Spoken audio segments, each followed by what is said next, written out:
Very good morning students. मैं संजय शर्मा आज class 10th का फोर्थ वीडियो लेकर आपके सामने हाजिर हूँ। बच्चों, लास्ट क्लास तक हम लोग ने डिस्कस किया था केमिकल रिएक्शन एंड इक्वेशंस में कि केमिकल इक्वेशंस क्या होती हैं। मैंने आपको बेसिक बता दिया था कि केमिकल इक्वेशंस क्या होती हैं। आज की क्लास में हम लोग डिस्कस करने वाले हैं कि केमिकल इक्वेशन कितने टाइप की होती है, हम उनको कितने टाइप में डिवाइड करते हैं और कैसे आइडेंटिफाई करते हैं, क्या क्राइटेरिया होता है, उसके बारे में आज हम लोग डिस्कस करने वाले हैं। तो हमारा जो आज का टॉपिक है वो है type of chemical equations. Chemical equations के टाइप कौन से होते हैं। बच्चों, लास्ट क्लास तक हमने डिस्कस किया था कि केमिकल इक्वेशन एक सिंबॉलिक रिप्रेजेंटेशन होता है केमिकल रिएक्शन का। इस केमिकल रिएक्शन के सिंबॉलिक रिप्रेजेंटेशन को हम लोगों ने अरेंज करना भी सीख लिया था। अब इसके टाइप्स के बारे में बात करें तो बेसिकली केमिकल इक्वेशन दो टाइप में डिवाइड होती है। सबसे पहला टाइप जो होता है वो होता है बैलेंस्ड केमिकल इक्वेशन, और जो दूसरा टाइप होता है वो होता है अनबैलेंस्ड केमिकल इक्वेशन। सबसे पहले यदि हम बात करें एक बैलेंस्ड केमिकल इक्वेशन, एक इक्वेशन बैलेंस्ड कब होगी। यदि हम बात करें एक केमिकल इक्वेशन टेक्निकली करेक्ट जब ही होती है जब वो बैलेंस फॉर्म में होती है। यदि कोई केमिकल इक्वेशन अनबैलेंस्ड फॉर्म में होती है तो वो एक इनकरेक्ट इक्वेशन होती है, एक फॉल्स इक्वेशन होती है। उसे करेक्ट इक्वेशन बनाने के लिए हमें उसे बैलेंस करना जरूरी होता है। तो बैलेंस कंडीशन के कुछ क्राइटेरिया होते हैं जिनके बिहाफ पर हम फाइंड आउट कर सकते हैं कि हमारी इक्वेशन बैलेंस है या फिर नहीं है। तो वो कौन कौन से क्राइटेरिया होते हैं, हम बात करें तो there are two criterias regarding this. First criteria जो होता है वो होता है number of atoms in LHS and RHS are same. LHS का मतलब मैंने आपको कल इक्वेशन बैलेंस को अरेंज करना सिखाया था और वहां बताया था कि एरो का जो लेफ्ट हैंड साइड होता है उसे एलएचएस साइड मतलब कि रिएक्टेंट साइड कहते हैं, जहां पर हम रिएक्टेंट्स को अरेंज करते हैं। और एरो का राइट हैंड साइड जो होता है उसे आरएचएस साइड कहते हैं, जहां पर हम प्रोडक्ट्स को अरेंज करते हैं। पहला पॉइंट हमारा कहता है कि number of atoms in LHS and RHS are same. LHS side में और आरएचएस साइड में नंबर ऑफ एटम्स एक दूसरे के इक्वल होने चाहिए। अब बात यह आती है कि हाउ वी कैन आइडेंटिफाई कि दोनों साइड सेम है या नहीं है। तो इसके लिए मैं आपको एक मेथड सिखा रहा हूं। आप यहाँ पर देखिए, हमने एक टेबुलर मेथड यूज किया है इसको करने के लिए। मैंने यहाँ पर एक टेबल बनाया है जिसके अंदर मैंने फर्स्ट ब्लॉक में एलिमेंट्स को, सेकंड में number of atoms in LHS side, और नंबर थर्ड जो कॉलम है इसके अंदर मैंने number of atoms in RHS side add किया हुआ है। तो सबसे पहले आपको करना क्या होगा, आपको करना होगा कि जैसे एग्जांपल में इस इक्वेशन का लेके चल रहा हूं कि Pb plus CuCl2 is equals to PbCl2 plus Cu। Pb lead हो गया कॉपर और क्लोरीन, इन तीनों के बीच में मैं रिएक्शन करा रहा हूं और कराकर ये रिएक्शन जो मैंने बनाई है इसको मैं आइडेंटिफाई कर रहा हूं कि इक्वेशन बैलेंस्ड है या नहीं है। तो सबसे पहले वाले कॉलम के अंदर मैं क्या करूंगा, मेरी रिएक्शन में जितने भी एलिमेंट पार्टिसिपेट कर रहे हैं मैं उन सभी को यहाँ पे नंबर वाइज अरेंज कर लूंगा। मैं देखता हूँ मेरी इक्वेशन में तीन एलिमेंट्स थे। सबसे पहला लेड, मैंने उसको यहाँ पे प्लेस दिया, कॉपर उसको यहाँ प्लेस दिया, और क्लोरीन। इन तीन एलिमेंट के अलावा कोई चौथा एलिमेंट मैंने इक्वेशन में यूज नहीं किया है। तीनों एलिमेंट्स को मैंने अरेंज किया। अब मुझे फाइंड आउट करना है नंबर ऑफ एटम। हमेशा याद रखना, किसी भी इक्वेशन में यदि हमें नंबर ऑफ एटम को फाइंड आउट करना होता है तो वो उस एटम के राइट बॉटम में जो नंबर लिखे हुए होते हैं उनसे रिप्रेजेंट होता है कि एक जो हमारा एलिमेंट है वो कितने एटम कंटेन किए हुए हैं। जैसे मैं सबसे पहले पीबी के बारे में बात करूं, पीबी के राइट बॉटम में कुछ नहीं लिखा हुआ, जिसका कोई नहीं होता उसका वन होता है। ठीक है, पीबी के राइट बॉटम में कुछ नहीं है, इसका मतलब यहाँ पर पीबी जो है लेड का नंबर ऑफ एटम कितना है, 1 है। तो मैंने यहाँ पे लेड के कितने नंबर ऑफ एटम लिख दिए, 1 नोट डाउन कर दिया। इसी तरीके से मैं कॉपर को देखता हूँ तो कॉपर के राइट बॉटम में कुछ नहीं लिखा हुआ है, इसका मतलब यहाँ पर भी नंबर ऑफ एटम कितने हैं, 1 है। क्लोरीन के बारे में मैं बात करूं तो क्लोरीन के राइट बॉटम में 2 लिखा हुआ है, मतलब कि क्लोरीन में जो नंबर ऑफ एटम है वो कितने हैं, 2 हैं। तो मैं यहाँ पे 2 को आइडेंटिफाई कर देता हूँ। तो इस तरीके से मैंने एलएचएस को अरेंज कर लिया। अब मैं आरएचएस साइड में चलता हूँ। आरएचएस में मैं लेड देखता हूँ कि लेड के जस्ट नीचे, पीबी के नीचे राइट बॉटम में कुछ नहीं है, मतलब कि 1, यहाँ पे नंबर ऑफ एटम 1 है। क्लोरीन के जस्ट बॉटम में कितना लिखा हुआ है, 2 लिखा हुआ है, इसलिए क्लोरीन में नंबर ऑफ एटम कितना है, 2 है। कॉपर के राइट बॉटम में कुछ नहीं लिखा हुआ, मतलब यहाँ पर नंबर ऑफ एटम कितना है, 1 है। हमारी कंडीशन क्या कह रही थी कि number of atom in LHS and RHS are same.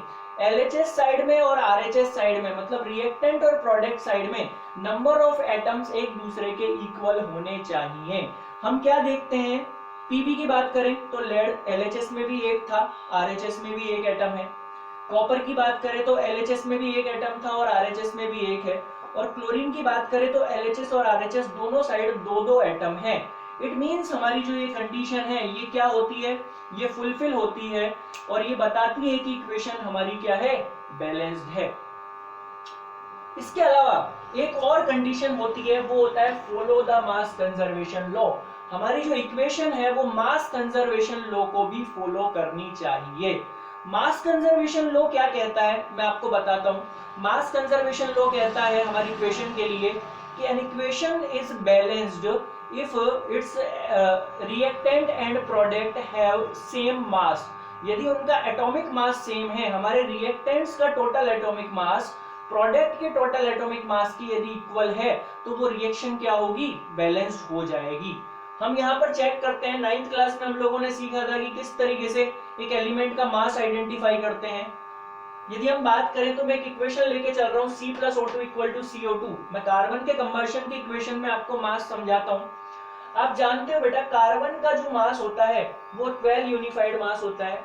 Oxygen के एटम का 16 यूनिफाइड मास होता है, लेकिन यहाँ पे दो एटम यूज आ रहे हैं, इसलिए 16 इंटू 2 32 इसका एटॉमिक मास हो जाएगा।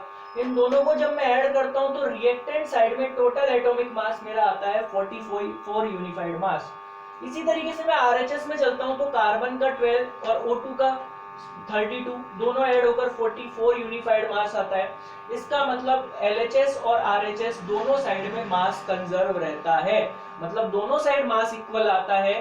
तो इसलिए ये इक्वेशन भी कैसी इक्वेशन होगी, बैलेंस्ड केमिकल इक्वेशन। तो एक बैलेंस्ड केमिकल इक्वेशन का बेसिक फंडा क्या है, an equation is balanced if it follow these two condition. यदि वो ये दोनों कंडीशन फुलफिल करती है कि उसके अंदर नंबर ऑफ एटम्स जो है वो रिएक्टेंट और प्रोडक्ट साइड में भी इक्वल होने चाहिए और वो मास कंजर्वेशन लॉ को भी फॉलो करनी चाहिए।